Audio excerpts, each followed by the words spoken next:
성경과 과학 74번째 시간입니다. 홍해를 걸어서 건너갔다. 출애굽기 14장 19절에서 22절까지를 보겠습니다. 출애굽한 이스라엘 백성이 앞에는 홍해가 가는 길을 막고 있습니다. 그리고 양옆 좌우에는 갈 곳이 없습니다. 뒤에는 애굽 군대가 추격해 오고 있습니다. 이 급박한 상황을 보고 진퇴양난이라 할 것입니다. 오늘 본문의 말씀을 읽겠습니다. 이스라엘의 진영 앞에 가던 하나님의 천사가 이동하여 그들 위에 가매 구름 기둥이 그들의 얼굴 앞에서 떠나가고 그들의 뒤에 서서 이집트 사람들의 진영과 이스라엘의 진영 사이에 당도하니라.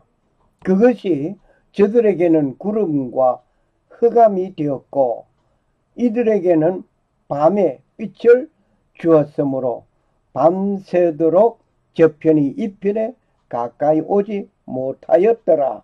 모세가 바다 위로 자기 손을 내밀매 주께서 강한 동풍으로 밤새도록 바다를 뒤로 물러가게 하시고 바다를 마른 땅이 되게 하시며 물들을 나누시니 이스라엘 자손이 바다 한가운데 들어가 마른 땅 위로 갔고 물들은 그들의 오른쪽과 왼쪽에서 그들의 위에 벽이 되었더라. 출애굽기 14장 19절에서 22절의 말씀입니다. 하나님의 천사는 이스라엘 진영 뒤로 갔습니다. 이스라엘과 애굽 군대 사이에 구름 기둥으로 추격해 오는 애굽 군대를 막고 있습니다. 이 구름이 애굽 진영에는 어둠이 가득한 흑암으로 그 밤을 지키고 있었습니다. 이스라엘 진영에는 밤을 밝히는 빛이었습니다. 밤이 새도록 애굽 군대는 더 이상 추격해 오지 못하였습니다. 그러한 상황에 하나님은 밤새도록 동풍을 불었습니다. 그리고 바다는 마른 땅이 되었습니다. 그 나누어진 바닷길에 마른 땅이 되어 이스라엘 백성은 걸어서 갔습니다. 홍해에 대한 정보를 자세하게 보겠습니다. 지금 여기 지도를 봅니다마는 사우디아라비아가 있고 사우디아라비아에서 홍해를 건너오면 수단이 있고 그 위에 이집트가 있습니다. 그리고 이집트에 스웨즈만이 있고 시나이 반도가 있습니다. 그리고 스웨즈만과 아카바만이 이렇게 홍해에서 연결되어 나누어져 있습니다. 이 스웨즈만을 통해서 지중해를 연결하는 일이 스웨즈 운하가 있습니다. 홍해는 대개 길이가 1900km입니다. 그리고 평균 수심은 490m입니다. 지구의 대륙 이동으로 생긴 깊숙한 절벽의 형태를 이루고 있는 홍해는 1200m나 되는 절벽으로 형성되어져 있다고 합니다. 이스라엘 백성이 1200m나 되는 절벽을 내려갔다가 다시 올라와야 하는 것을 생각해 보시라 말입니다. 이 험준한 절벽을 타야 하는 것입니다. 그리고 홍해를 걷는 곳이 스웨즈만 쪽입니까?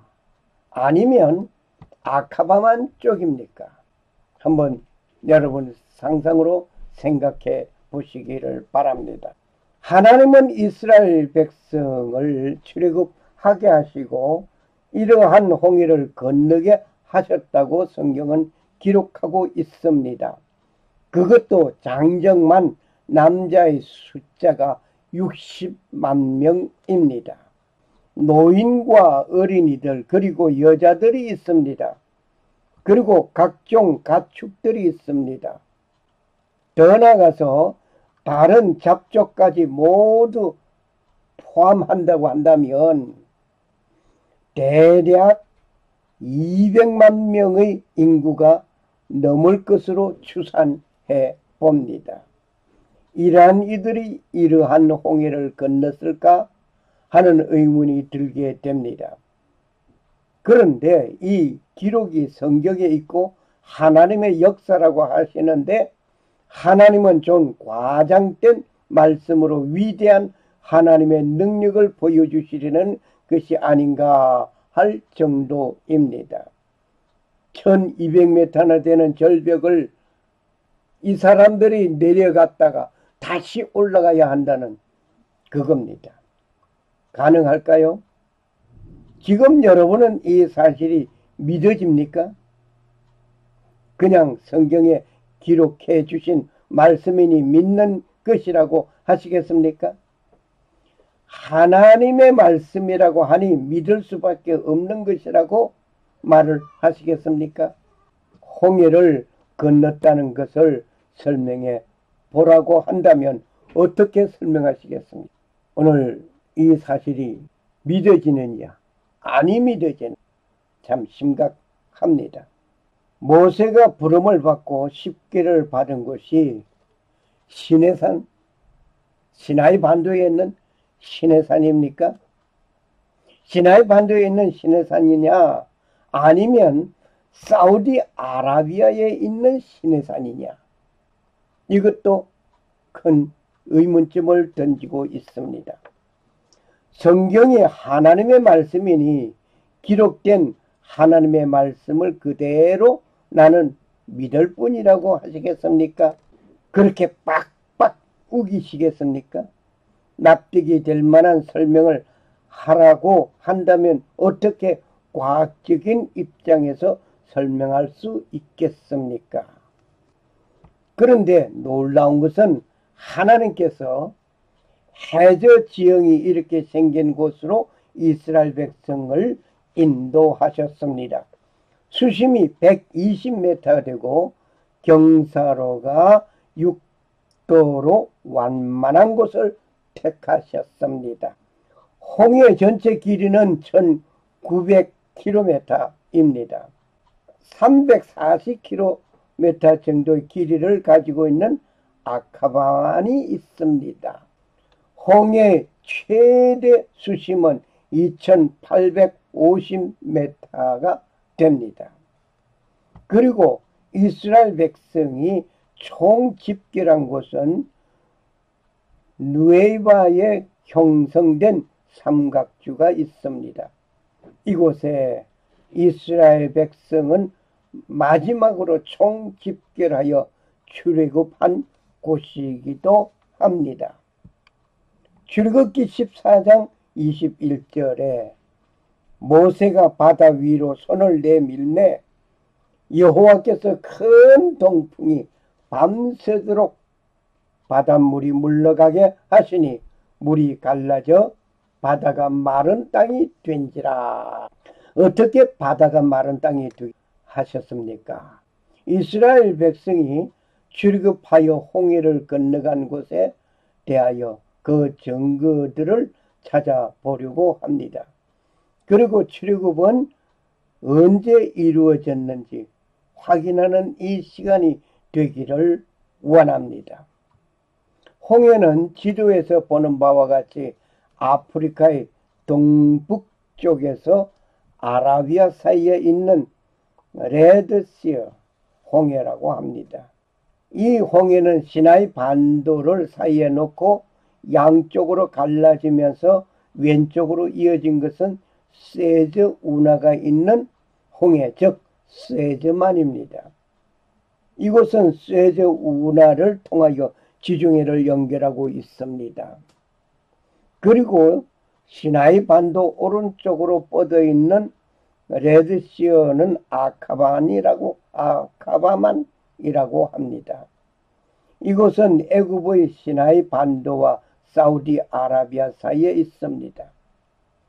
이스라엘이 출애굽하였다는 당시에 세제 운하가 없었던 때이었습니다. 세제 운하는 지중해와 홍해를 잇는 운하입니다. 1869년 11월 17일에 개통되었다고 합니다. 세제 운하의 길이는 195km입니다. 가운데에 그레이트 비트홀을 통과하여 세제만과 지중해를 잇는 것입니다. 세제 운하에는 관문이 없습니다. 바닷물이 양쪽 바다에서 그레이트 비트홀으로 자유로이 흘러 들어온다고 합니다. 출애굽을 위하여 당시에는 굳이 홍해를 건너올 이유가 없습니다. 그냥 그대로 걸어가면 되는 곳입니다. 이곳은 옛날에 요셉이 도단에서 애굽으로 팔려갈 때 온 길입니다. 이 길은 애굽과 가나안을 잇는 무역 통로입니다. 헤브론에 거주하던 요셉은 아버지의 심부름으로 형을 찾아 도단으로 갔습니다. 형들은 동생 요셉을 애굽 상인에게 팔아넘기는 일이 있어 애굽에서 종살이 하다가 국무총리가 되어 아버지와 형들을 모두 애굽으로 이민 오게 하였습니다. 그리고 아버지가 돌아가심으로 장사 지내기 위하여 헤브론으로 갔다가 돌아온 길이 있습니다. 이 당시에는 바다를 건너면서 다닐 이유가 없었습니다. 왜냐하면 세제 운하가 만들어지지 아니한 때였습니다. 어느 길로 이스라엘 백성을 이끌어 갔을까? 세제만 쪽 홍해를 건너느냐, 아카바만 쪽 홍해를 건너느냐 하는 얘기입니다. 하나님께서는 이 아카바만 쪽으로 가게 하셨던 것입니다. 왜 이쪽으로 가게 하셨을까 하면서 의문을 던져봅니다. 아카바만 쪽에는 다른 해양으로 연결되지 않는 곳입니다. 세제 운하가 있는 곳에는 지중해를 연결하는 곳입니다. 이곳은 수많은 화물선이 통과하는 바쁜 곳입니다. 이 세제 운하는 하루 평균 100여 척의 선박이 이용하고 있답니다. 전 세계 물동량이 14%가 이 운하를 통과하고 있습니다. 통과 소요시간은 약 15시간이 소요됩니다. 운하의 폭은 365m입니다. 평균 수심은 20m인데 교통량이 늘어남에 따라 꾸준한 준설 확장을 계속하고 있습니다. 현재 운하의 길이는 173km입니다. 이것이 스웨즈 운하 쪽에 있습니다. 출애굽 당시에는 스웨즈 운하가 없던 때이지만 하나님께서는 그 역사를 미리 아셨습니다. 무인관이 만일 이곳을 통과하였다고 한다면 해제 지형도 그렇지만 수장된 애굽 군대의 흔적들이 남아 있을 수가 없습니다. 세제 운하가 있는 이쪽은 아카바만 쪽의 모습과 같이 건너기 좋은 조건이 없습니다. 하나님은 그 증거들을 남겨두시려고 의도적으로 만드신 작품이라고 봅니다. 지금 말하고 있는 저는 중요한 고백부터 드리겠습니다. 예수님을 나의 구세주로 믿고 영접한 나는 감명 깊은 말씀이 있었습니다. 출애굽한 이스라엘 백성이 홍해를 건너갔고 그 뒤를 따르던 애국 군대는 모두 홍해에 수장되어 죽었다는 사건 이야기였습니다. 애굽을 탈출하여 가는 백성을 사로잡으려고 뒤따라가던 자가 수장되어 죽었다는 사건을 통쾌하게 여겼습니다. 그런데 문제가 발생하였습니다. 홍해를 건너서 시내산에 거점을 두고 그곳에서 십계명을 받았다는 말씀에 큰 의문을 가지고 목사님께 질문하였습니다. 목사님께서는 하시는 말씀이 수긍하면서도 더 의문이 생겼습니다. 강력한 질문이 계속되었습니다. 시내산이 시나이 반도에 있는 곳이라고 한다면 이스라엘을 출애굽한 것이 아니고 애굽에서 맴돌고 있는 상태였습니다. 그리고 모세가 망명 생활을 미디안에서 하였습니다. 그리고 시내산에서 하나님의 부름을 받았다고 한다면 애굽 영토 내에 있던 모세는 그대로 체포되었을 것입니다. 그리고 미디안에서 양떼를 이끌고 홍해를 건너서 이곳으로 와서 목양하였다면 홍해를 건너는데 그렇게 쉬운 여정인가 말입니다. 목사님의 말씀은 간단하였습니다. 야, 성경대로 믿어. 그건 고고학자들이 연구한 모든 것을 믿지 못한단 말인가? 그건 예, 성경대로 믿으려고 하니 문제가 된 것입니다. 출애굽 사건에 많은 문제점을 발견하였습니다. 시나이 반도는 애굽 영토입니다. 그곳에 시나이 반도는 애굽 영토이라는 사실을 자타가 알고 있는 것입니다. 저 역시 목사가 되어 그렇게 말을 하였던 자 중 한 사람이었습니다. 그러나 출애굽 사실에 대하여 새로운 정보를 얻고 새롭게 출애굽 경로를 공부하면서 증거들을 확보하였습니다. 이제는 출애굽에 관한 사건을 정확하게 말하게 된 지는 불과 몇 년 전이었습니다. 지금도 시나이 반도 시내산에서 십계명을 받았다는 분들과 많은 논쟁을 하면서 이 사실을 다시 논하게 되는 것입니다. 다시 정리해 봅니다. 모세가 미디안으로 망명 갔습니다. 미디안에서 양치기로서 목동 일을 하였습니다. 양떼를 이끌고 시나이 반도에 있는 시내산에 왔다 갔다 할 수 있는 거리와 여건이 주어지는가 생각해 보시길 바랍니다. 시나이 반도와 미디안 사이에는 아카바만 홍해가 가로막고 있습니다. 미디안에서 결코 양떼를 이끌고 홍해를 건너와서 목양할 수 없다는 것이 분명한 겁니다. 사우디아라비아국에 시내산이 있다는 것을 발견한 겁니다. 모세가 양떼를 이끌고 이곳에 출입하다가 하나님의 부름을 받았습니다. 사우디아라비아에 있는 시내산에서 하나님의 부름을 받은 것입니다.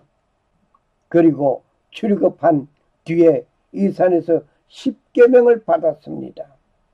하나님께서 이곳에서 모세에게 성막 설계를 주시고 성막을 만들게 하셨던 것입니다. 시나이 반도에 있는 시내산은 출애굽 이전이라고 보아야 할 것입니다. 왜냐하면 애굽 영토 내에 있었기 때문입니다. 그러므로 사우디아라비아에 있는 시내산입니다. 하나님께서는 동풍을 밤새도록 불었습니다. 모세가 바다 위로 자기 손을 내밀매 주께서 강한 동풍으로 밤새도록 바다를 뒤로 물러가게 하시고 바다를 마른 땅이 되게 하시며 물들을 나누시니 이스라엘 자손이 바다 한가운데로 들어가 마른 땅 위로 갔고 물들은 그들의 오른쪽과 왼쪽에서 그들을 위해 벽이 되었더라. 출애굽기 14장 21절 22절 말씀입니다. 하나님은 강한 동풍을 불어 바닷물을 물러가게 하셨습니다. 그리고 그곳을 마른 땅이 되게 하셨습니다. 양좌우편에는 물이 벽이 되었습니다. 하나님은 큰 동풍을 불어 밤이 새도록 바닷물을 물러가게 하시니 출애굽기 14장 21절 말입니다. 그 시험한 결과가 있습니다. 일정 방향으로 시속 74km로 불면 10시간 동안 바람을 불게 되면 가능하다는 것이 시험 결과 나타나 있습니다. 하나님의 말씀은 정확하였습니다. 그 엄청난 바람은 창조주만이 하실 수가 있었습니다. 이해를 돕기 위하여 영상을 보시겠습니다. 오늘 그 실험한 그 결과 동영상을 지금 보고 계십니다. 잘 보시면 크로싱이를 이곳을 잘 유심히 보시기 바랍니다. 보니까 바람이 지금 불기 시작했어요. 바람을 불었더니 점점 육지가 드러나는 겁니다. 육지가 드러났습니다. 예, 드러난 이 순간에 이스라엘 백성은 건너갔죠. 다시 한번 이 모습을 보여드릴 것입니다. 다시 한번 보시기 바랍니다. 지금 바람이 불기 시작했습니다. 바람이 불어서 지금 동풍이 불어 내치고 있습니다. 바람 불고 바람 불고 바람 불고 바람 불어서 육지가 지금 드러나고 있습니다. 보셨습니까? 이와 같은 모습 이대로가 그 당시에 있었단 말입니다. 지형적으로 물 아래 6도 정도로 완만한 경사를 가진 수심이 120m 정도 깊지 않는 언더워터 브릿지가 있다는 것입니다. 크로싱 루트 외 다른 곳의 깊이는 약 1500m의 수심입니다. 양좌우에. 참 하나님은 오묘하신 하나님이십니다. 이스라엘 백성이 총집결한 곳입니다. 이곳에서 홍해를 건너간 것입니다. 여기에 본 것처럼 화살 표시, 빨간 화살 표시 보시면 됩니다. 이렇게 건너갔다 말입니다. 그리고 출애굽한 이스라엘 백성은 유아 외에 보행자만 장정 60만 명이었습니다. 그리고 중단 잡족과 양, 소, 생축들이 있었습니다. 이 수를 총 다 합하면 얼마인지 상상해 보십시오. 나는 추산하기를 200만 명으로 추산하고 있습니다. 이들은 앞으로는 홍해가 가로막고 있습니다. 양좌우로는 갈 곳이 없습니다. 뒤에는 애국 군대가 추격해 오고 있습니다. 매우 급박한 상황에 처한 곳이었습니다. 홍해를 건너기 전 마지막 총집결지가 그만한 무리들이 수용할 만한 곳이 있어야 합니다. 바로 이곳이 그곳입니다. 모래토사가 바다에 쌓인 것의 길이가 9km입니다. 폭이 6km 되는 것입니다. 한국의 여의도 면적의 약 4배 정도라고 한다면 그 넓이를 알만 하실 것입니다. 이들은 애굽에서 거주한 지 430년이었습니다. 피할 곳이 없는 막막한 상황에 일부 백성들의 원망 소리가 있었습니다. 모세는 하나님께 기도합니다. 바다는 갈라지고 마른 땅을 건너가듯이 곧 된 곳이 총집결하여 간 곳이 이곳이었습니다. 지금도 구글 어스를 통하여 이곳을 찾아보시면 알 수 있습니다. 그리고 해변을 모두 검토해 보시면 곧 알게 될 것입니다. 하나님께서 지금까지 백성 앞에 있던 구름과 불 기둥은 백성의 뒤로 가서 애국 군대를 막고 있었습니다. 하나님께서 이스라엘과 애국 군대 사이에 불 기둥으로 막아 이스라엘이 모두 건너가기를 다하도록 역사하셨습니다. 따르는 애굽 병거 바퀴를 벗겨 달리게 극렬하게 하셨습니다. 출애굽기 14장 25절. 이곳에 이스라엘 백성이 홍해를 건넜다는 기념을 솔로몬이 세웠다고 합니다. 이 기념비가 이곳 애굽 영토 시나이 반도에 있습니다. 이 기념비에 사람들이 기념사진을 찍고 있습니다. 그리고 그 크기가 짐작이 갈 만합니다. 보시다시피 세 사람이 앞에 섰습니다. 그리고 사람 키가 한 3배 정도 될 것 같으네요. 먼저 구글 어스에서 솔로몬이 출애굽한 기념비를 세웠다는 곳을 찾아보기로 하겠습니다. 여기에 숫자가 28, 58점 뭐 이렇게 쭉 되어 있는 이것을 그대로 구글 어스에 가서 검색을 하게 되면 이 사진을 보실 수가 있습니다. 지금 구글 어스 작업 화면에 보이는 그림은 구글 어스에서 보는 화면들입니다. 오늘 구글 어스를 통하여서 한번 저 중동 지방으로 여행해 봅니다. 특히 이스라엘 백성들이 홍해를 건넜다고 하는 그곳, 솔로몬이 기념비를 세웠다고 하는 그곳을 찾지 못하시는 분들이 있어서 오늘 이렇게 직접 구글 어스를 통해서 가는 길을 보여드리려고 합니다. 지금 구글 어스를 실행합니다. 이러한 화면이 지금 진행되고 있는데 여기에 보여지는 이 상자는 치우겠습니다. 그리고 왼쪽 상단에 설치하는 부분에 이미 저는 그 주소를 카피를 해왔습니다만은 여기에다가 안내하는 그 주소를 타이핑하고 쓰시면 됩니다. 이렇게 쓰여져 있습니다. 동쪽, 북쪽 이렇게 쓰여져 있는데 이것을 설치하게 되면 지구본이 돌아가면서 그 현장까지 바로 가서 현재 그 사진이 있는 그곳 위치까지 가게 됩니다. 그러면 바로 여기에 찍혀 있는 이 밑에 사진 네모 조그마한 상자가 있는데 이것을 클릭하게 되면 바로 이곳에 사진이 있다 이 말입니다. 그리고 다른 한 분이 또 여기다가 사진을 또 올렸는데 이렇게 놓여져 있습니다.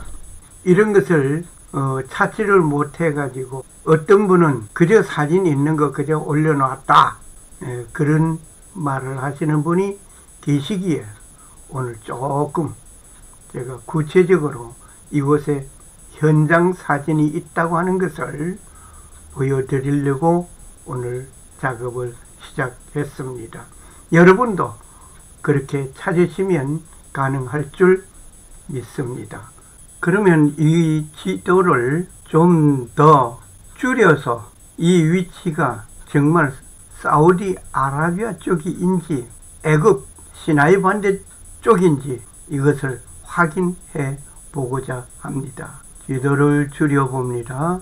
바로 이 넓은 이 공간, 이곳이 바로 엄청난 이곳이죠.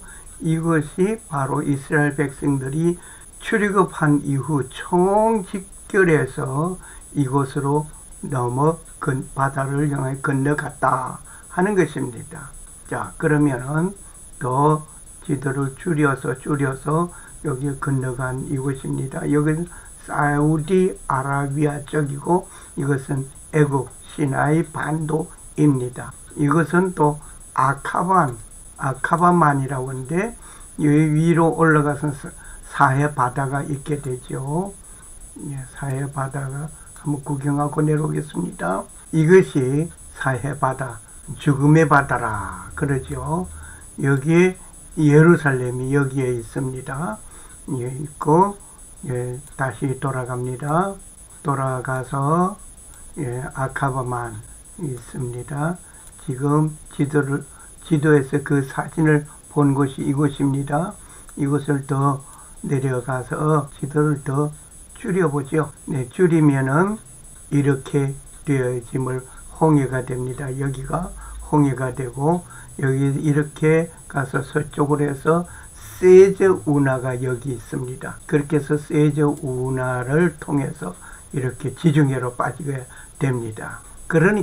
그러므로 세저 운하가 만들어진 것은 출애굽하고 얼마 후에 있었습니다. 바로 이곳에 이스라엘 백성들이 생활하던 곳이었고 430년이 지난 후에 건너오는데 이곳에는 홍해를 건널 이유가 하나도 없습니다. 여기는 육지였습니다. 세저 운하가 만들어지고 난 이후에는 여기서 운하가 뚫려 있기 때문에 갈라져 있습니다. 배들이 엄청난 큰 배들이 이렇게 지중해에서 홍해 쪽으로 건너오고 홍해 쪽에서 지중해로 건너갑니다. 그러면 이것을 더 지도를 줄여서 보고 우리는 한번 생각, 이집트가 여기 있죠. 이게 되는데 홍해가 됩니다. 이거 아프리카입니다. 아프리카인데 중요한 것은 이 지중해에서 이 세저 운하가 없다면 전부 돌아서 전부 이거 아프리카 맨 끝부분 희망봉이라는 곳이 있습니다. 이렇게 돌아서 이쪽으로 와야 아시아로 가고 또 이렇게 돌아다녀야 됩니다. 엄청난 먼 길을 해안길을 건너야 하는데 여기에 세저 운하가 있음으로 인해 가지고 이렇게 돌 이유가 없습니다. 그냥 여기서 지중해에서 이태리에서 그저 이쪽으로 세저 운하를 통해 이렇게 건너오면 간단하게 건너오게 됩니다. 이러한 것을 볼 때 정말 하나님께서는 여기에 이스라엘 백성들이 홍해를 건너는 것은 이쪽 세저 운하 쪽에 홍해를 건넌 것이 아니라 바로 아카바만 쪽 홍해를 건넜다는 얘기입니다. 여기에 바로 이 사진이 있는 이곳이 솔로몬이 기념비를 홍해를 건너왔다 하는 기념비를 세운 곳이 이곳입니다. 지금 바로 사진을 찾지 못하네요. 자꾸 다른 사진이 나오는데 어쩔 수 없이 크로즈앱하고 들어가야 되겠습니다. 이제 나올 것 같습니다. 이런 사진들이 엄청 많이 담겨져 있는데 담겨진 이 가운데 이 사진이 담겨져 있습니다. 여러분도 구글 어스를 통해서 찾아보시기를 바랍니다. 감사합니다. 홍해를 건너갔으면 건너온 쪽에도 이만한 것이 있어야 합니다. 그런데 초라하게 깃발 하나가 세워져 있습니다. 이야기로는 이곳에도 애굽 쪽에 있는 것 같이 큰 기둥이 있었는데 사우디 정부에서 그것을 치웠다는 말이 있습니다. 하나님은 모세에게 명령하셨습니다. 네 손을 바다 위로 내밀어 물이 애굽 사람들과 병거들과 마병들 위에 다시 흐르게 하라. 출애굽기 14장 26절 말씀. 마치 바퀴들이 바닷속에 빠져